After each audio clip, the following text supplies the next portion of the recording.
Welcome back to Yankees Steiner Memories of the Game. I'm Leslie Bogosian. Dennis Rodman may be known for his actions off the court as much as he achieved on it. But before making headlines for his PR antics, Rodman was one of the most dominant defensive players in the NBA. Recently, Larry Davis sat down with him. 7-time first-team all-defense, 7 times, and I think it's consecutive. You lead the league in rebounds. What was it about you that just made you so tenacious? It was nothing too hard to figure out what I was doing out there. When I first came in the league, I was more like 180-pound stick, and I think the first year when I was in Detroit, Isaiah came up to me and said, "You know what? This is not a joke. This is a game, and this is serious business." And ever since then, it was more like my mindset, my focus, and my hard work, my desire just took over. You won 5 titles. You played with the Pistons, the Bad Boys. Tell us a little bit about the Pistons. Well, it was like my big brother, pretty much. I was like the dumb country boy coming in at 25 years old, and when I got there, they was already in the mix as far as being physical, being tenacious and stuff like that. So when you got Lambeer and Rick Mahorn, and you got Isaiah and Joe Dumars and those guys right there, I mean, every night was like, I mean, every night was pounding people, on the floor every night, and you got used to it. And basically, Davis,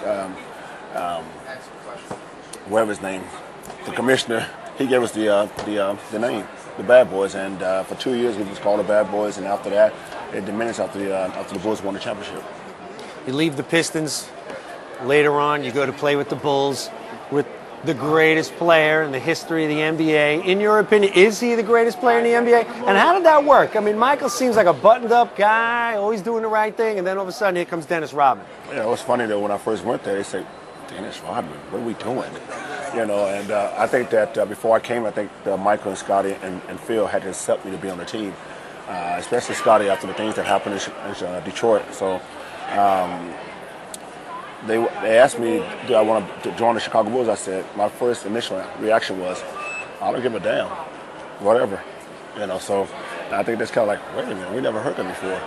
All right, so playing with Michael Jordan, I mean, you just have to just be there, just see this guy. It was unreal to see what he could do in a game, how he could take control of a game, and Scottie Pippen, same thing.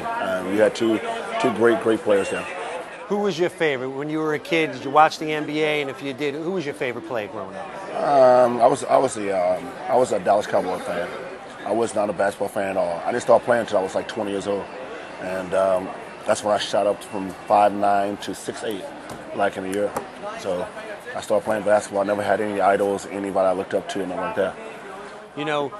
This is a collectible show, signing autographs, memorabilia.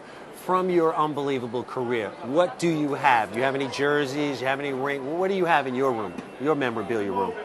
I'm not that type of guy to keep things. I'll save things for my kids, pretty much. As far as for me, collective, just for my kids. My kids love it. I mean, my son is 5 years old now, and he cannot stop wearing his Chicago Bulls jersey. Cannot, every day, goes to school, and he won't take it off for nothing. And I think he's finally realized who I am.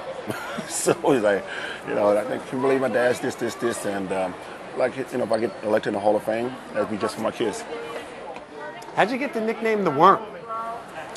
Video games back in the day, back in the projects. Every day I go to the 7-Eleven, play video games, and I got the nickname Worm. Is there a player today that, I don't think there's a player today who does what you do, but if there is one, if you see it, who is it? And do you think there'll be a player like you who come along again? No, you got Ben Wallace that does a real good job as far as playing defense and working hard and doing the dirty things. As far as anybody else, I couldn't say no. I couldn't say you see guys, doing things like this, and I did this regularly every game pretty much. It was just one of those things where guys just don't want to commit themselves to put forth the effort to go out the extra mile. So, I mean, the game has totally changed. It's pretty much a kid's game now, and guys are making so much money, so they don't have to do things like this. Dennis Rodman was a defensive and rebounding force on his way to 5 championships, 2 with Detroit and 3 with Chicago. The 2-time All-Star finished his 14-year career averaging over 13 rebounds a game.